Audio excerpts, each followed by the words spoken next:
All right, through that already. Advanced questioning techniques. Who's ready? Yeah. Feel like I'm losing you a little bit here. I don't know if it's the cookies. It's 3 o'clock.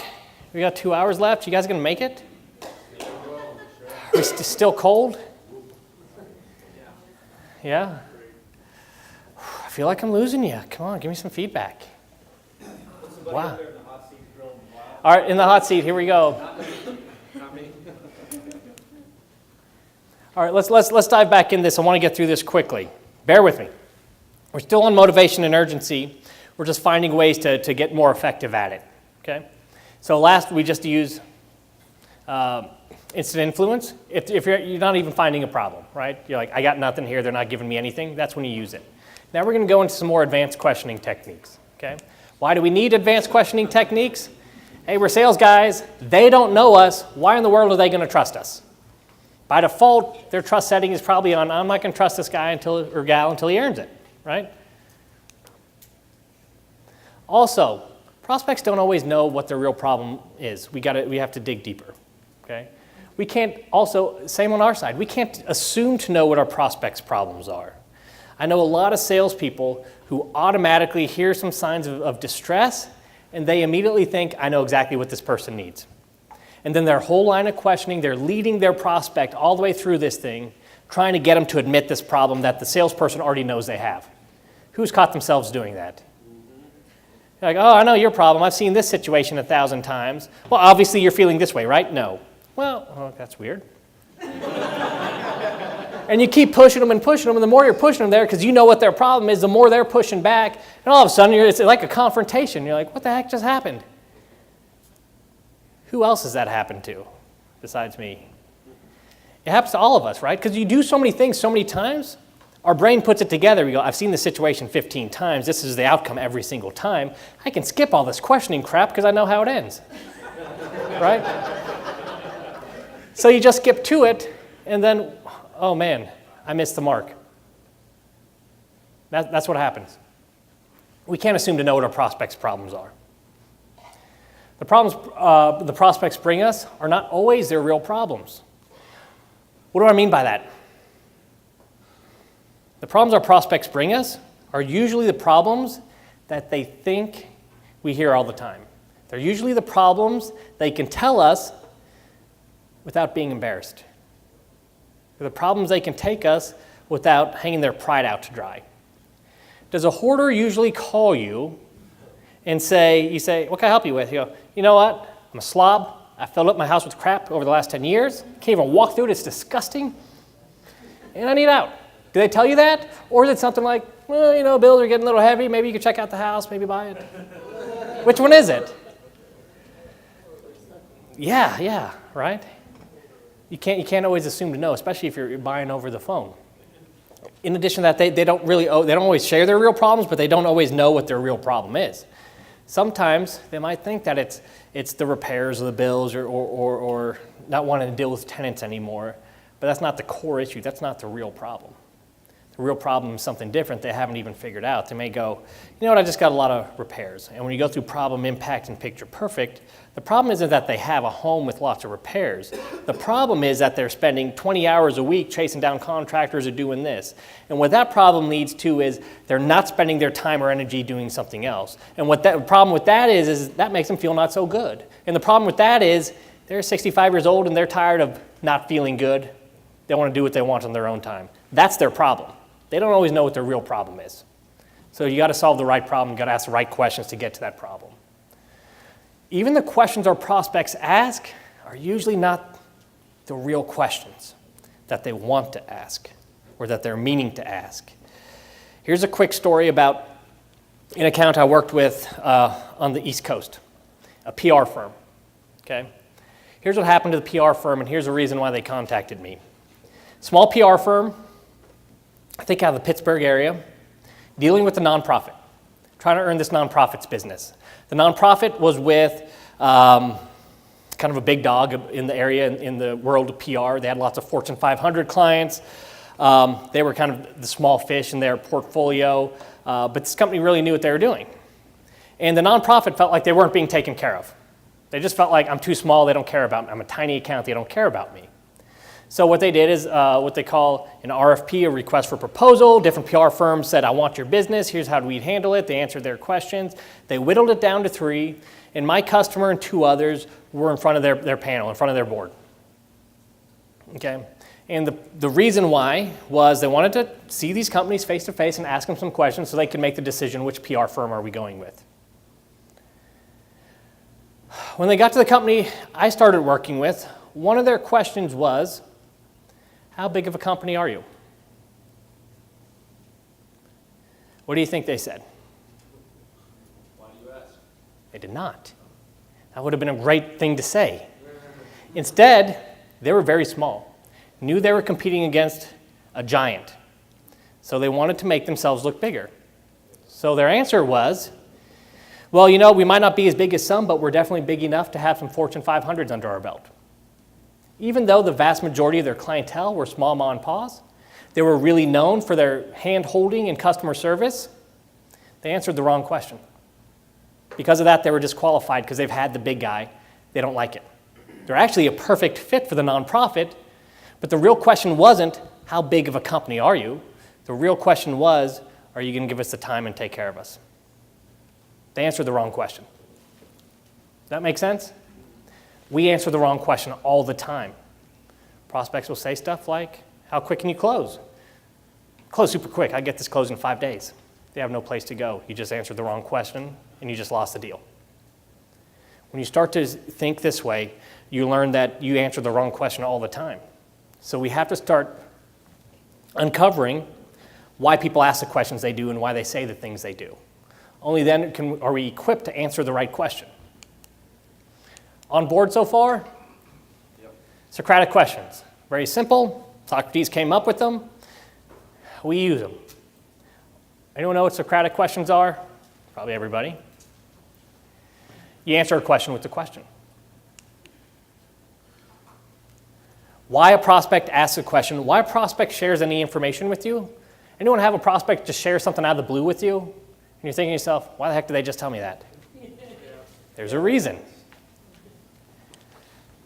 A Socratic question is just questioning a question or questioning a statement. Why'd you bring that up? Hey, that's a great question. Nobody ever asked me that. I gotta ask, what made you bring that up? The PR firm. Love that you started with that question. Gotta ask, what made that the number 1 question for you? Well, we just worked with this guy and we didn't feel like we were worth anything to him. Get it. Now I can answer that question the right way instead of getting myself fired. Now that we're thinking through questions this way, do you think there's potential that we've answered some questions the wrong way and lost a deal without even knowing we had lost the deal? We thought we just quickly answered a question and moved on. I mean, what kind of questions do you think that you're like, shoot, maybe that was the wrong answer, but it's what I thought they were asking? What questions do you think those might be? What questions do your prospects ask you all the time? What's your offer? Quick, can you close? What's your offer? What else? When do I get my money? When do I get my money? What else? How long have you been in business? How long you been in business? Also, how much will you pay? How much will you pay? Perfect. Very simple question. How long you been in business? What are all the reasons why they might have asked that? They don't trust you. They want to know if you have experience. Why else? They want to know if they're actually going to get their money. Want to know if they're going to actually get their money. Why else? Okay. Is it possible they just asked that because they're chit-chatting, making conversation, and you just hit a little silent part and it was awkward? Yeah. So how long you guys been in business? Hey, man, we've only been doing this for 6 months, but I'll tell you we know what we're doing. What if it was just a chit-chat, and now you're backpedaling, trying to say, listen, I know it looks bad, but you didn't answer the right question. Why else might they ask how long you've been in business? I mean, think about it. What are all the reasons why someone might ask how long you've been in business? Is it possible they read a bad review? We all get bad reviews every now and then, right? They're concerned about that.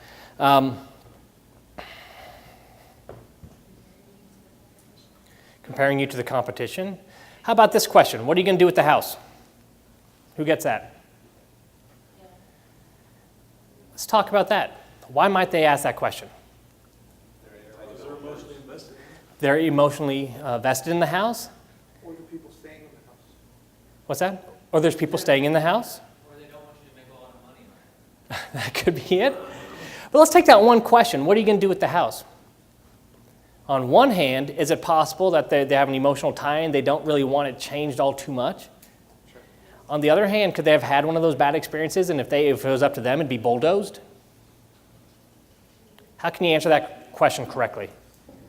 Interesting question. Why do you ask? There's no right answer. You're at a 50-50 shot of answering them wrong and upsetting your prospect and losing the deal, thinking you're answering a very innocent question. Hey, what are you doing with the house? Hey, great question. We do tons of different stuff with houses. If it was up to you, what would you do with it? I'd bulldoze the place. We might do that. If it was up to you, what would you do with it? Well, my granddad put 40 years of work into this house. He built it with every 2x4. Yeah, it's structurally sturdy. What we'd love to do, what we always want to do with houses, is keep houses with good bones, refurbish them so another family can enjoy them. I don't know what will happen with this one, but that's what we'd love to do. Exact same question, two very different answers that might lead to two very different outcomes. Does that make sense to everybody? Yes. Again, now that we're thinking about this, how many times might we have shot ourselves in the foot when we thought we were answering a very innocent question and just nailing it, not giving 2 seconds thought about it? We might have just lost a deal without even knowing about it. And we just move on confidently, and that was not doing business with that guy. I think I've done that before. I'm trying to remember. Try to think of an example. I don't know, I think I was buying software or something recently, and we asked the software vendor a very simple question. He gave a very simple answer. The call went on 30 more minutes, but that was the exact second I decided not doing business with you. I'm trying to remember what that question was. If it comes to me, I'll let you know, but it happens all the time. It's more common than what you think, and until you start thinking about how you answer questions, what the real intent of that question is, you're going to do this a lot and probably lose deals that there's no need to lose. In addition to that, you can be effective on any type of sales call by using Socratic questions. Who occasionally gets a question, especially if you're new to the industry, where you have no idea how to answer it? I do all the time. I work with lots of different companies. They ask me questions. I know it's a pathway to pain, and I know nothing about the product I'm selling. Right? I bought a lot of houses at this point. I still don't know anything about real estate. But I do know that question, the intent of that question, is usually a pathway to pain, right? So, hey, John, here's a question you don't know. Are you guys going to blank the house or use it for this tax write-off or use it for that? Hey, that's a great question. I don't know the answer. But let me ask you this. What made you bring that up right now? Well, I'm a little worried about, or I was hoping that. Well, why is that important to you? That's where I go, right? Sounds pretty important to you. Why is that? Well, I don't want to see this. I'd like to see this. I'm a little worried about that. Really? That's it. I'm right back into that diagnosis every single time. Whatever they throw at me, there's a problem. What's the impact? And I start building my arsenal. And by the time I get to the presentation, we talked about a lot. Here's what I've heard. Pain, pain, pain, causing impact, impact, impact, impact. Let's sum it up. Is that about right? Yeah. We'll keep tying this all together. So Socratic questions are just asking a question back. Here's two of my favorites. You must be telling me this for a reason. What is it? Or when you say blank, what do you mean? I love when you say blank, what do you mean? Hey, how fast can you close? Great question. When you say fast, what do you mean? Oh, can you close this? Hey, how much are you gonna pay me top dollar for the house? Hey, great question. I'm glad you're right out with it. I hope so, but when you say top dollar, what do you mean? Right? Good question. Hey, how long is this gonna take? Hey, good question. You gotta be asking me that for a reason. Yeah, the last guy didn't leave. The pain there might just be a quick, easy, no hassle deal. Different pains every time. Might not be deep emotional pain, might be, I just want a quick deal, not have a guy in my house for 3 hours. Can we just get the deal done? Who's done a deal just because someone didn't want to be inconvenienced about doing a deal? Right? Yeah, I know I can get more with a realtor. I don't want people traipsing through my house. If you can do this in 15 minutes and get it done, Sometimes that's a real pain. It has nothing to do with anything else, right? So if I stay for 3 hours, that's not a big deal. No, you better get your butt out of my house. You know, you can start testing it. More examples. What does that mean? You must be asking me that for a reason. Why do you think that's happening? Can you give me an example? Why? You can just ask why forever, basically. All these are is a variation of why. That's all it is. Who follows Dean Graziosi? A couple people, okay?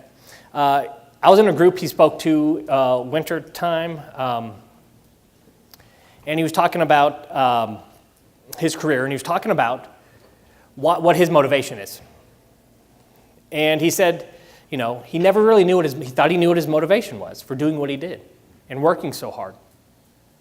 He thought he knew, till he was on stage one day, and he was being interviewed, and the person interviewing him asked him a very simple question: why do you do what you do?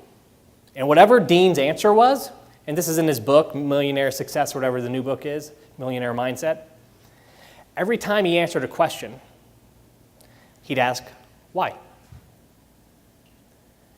And he did that 7 times till Dean was in tears. All this is asking why. All problem, impact, picture, perfect questions are asking why over and over, forcing your prospect to go deeper and figure out what's really going on. I want to sell my house. Why? Costs too much. What do you mean? Oh, I'm spending too much on the bills. Well, what aren't you spending your money on? The stuff I want to. Like what? Like this and this and this. Like movies and games and going to the theme park. Why is that important? That's the only time I get to spend with my family. Okay? Why is that important? Right? Well, because my dad wasn't there when I was growing up. You get deep real quick when you start asking why. That's all this stuff is. That's all Socratic questions are. That's all going deeper is. That's all finding pain is you just got to go a few levels deep. No one usually ever goes 7 levels deep. It's like impossible. You're too deep at that point. If you do, they're balling. It gets weird. But that's all Socratic questions are. It's just another way to ask why. Right? If we break this whole thing down, if we break down problem, impact, picture, perfect, if we break down instant influence, if we break down Socratic questions and some other advanced questioning techniques, what you're going to see is it's just a variation of the question, why? Why is that important? That's it. You get through a few rounds of that, you're solid. Okay, so this is just simplifying it a little bit. These are just all ways to ask the same question. You just ask it whatever way makes sense at the time. When you say blank, what do you mean? You seem to be assuming what would happen if... Softening statements. Good question, that's important. Must have brought that up for a reason. Hey, glad you asked me that. Why'd you bring that up now? Hey, I was kind of hoping you'd bring that up. What made you think of that? Makes a lot of sense. Know exactly how you feel. I can appreciate that. Excellent point. That's it. Pretty simple. Socratic questions. If anyone says something or asks a question and you are not 100% sure what the intent is, simply ask why they asked. That's it. Okay? Or else you got a 50-50 shot of getting it right. Why take that chance? I mean, why take that chance? Beyond that, if they go a level deeper and they share something with you they didn't share with anyone else, who now has the upper hand as far as rapport goes and understanding the prospect problem better than any other of your competitors? Right? It's simple. Again, this stuff is simple, not always easy to pull off. Happy ears. Anyone who's been through the training, what's happy ears? Oh, it sounds like I'm probably going to go with you. Well, it sounds like we're going to go with you. That's happy ears. Happy ears is this. How many of you have dealt with a salesperson? Really like that salesperson. Maybe you took up a lot of that salesperson's time. You had every intent to buy, a lot of goodwill. Somewhere during the process, you decided you're not going to buy, or at least from that person. But you don't tell them no. What do you tell them? I'll get back to you. I'll get back to you. Hey, this sounds great. I just need to check with XYZ, but I'll get back with you. What else do we say to salespeople to let them down easy? I'm terrible at it. I know it. My wife points it out and says, you're a jerk. Just tell him no. I really like the guy. I'll just let him call me 47 times and not pick up the phone. That's easier. Can you send me more information? Can you send me more information? Out of all the guys that talk Oh, you're my favorite. Hey, out of all you guys who came tramping through my house, you're my favorite, right? If it was my say, it's you guys. I got to talk to someone else, but if it's my say, let's do business. What happy ears are is this. What we have a tendency to do is make non-committal statements to get salespeople off our backs. We don't say yes, and we don't say no because we don't want to deal with overcoming, our salespeople trying to overcome our objections and find out what's going on. We usually mislead them by saying, hey, sounds pretty good. We pump up their ego a little bit. I think we're like 99% of the way there. Give me a call tomorrow. Is that any type of commitment at all? But do we hear that type of stuff out there in the field when we're done with an appointment? Constantly. What's that really mean when they say something like that? They could be telling the truth, or they're misleading you, either because they've already decided to know, either because there's more they've got to think over, or there's some other hidden deal killer you haven't addressed yet. So you can just say, cool, call your boss and say, I think I got another one, and then your boss says, yeah, tell me when they sign. Why does he or she say that? They've seen this before. Yeah, I know that move. That's tell you lots of good stuff and then never talk to you again. That's happy ears.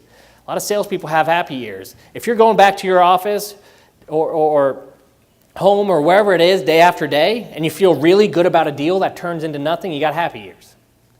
And when you got happy ears, you've got to start questioning those non-committal statements to uncover, is it really a no and I just don't know yet?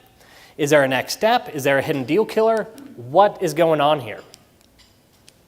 As a general rule, salespeople tend to be optimists. I don't know if I agree completely with that. Here are some examples of non-committal words. Might, maybe, think it over. If I had my say in the near future, I hope, get back to you soon. If I had my say, I'll let you know. We should, I think, it looks good, probably, considering. Think it over. These all sound good. Some sound a lot better than others. But do any of these make any real commitment? No. There's something hidden. Here's what you do. Whenever you hear a wishy-washy word or phrase, it's your responsibility to ask a clarifying Socratic question like this. Okay? Awesome. Listen, can I ask you a question? When you say, sounds like you're going to do it, what's that really mean?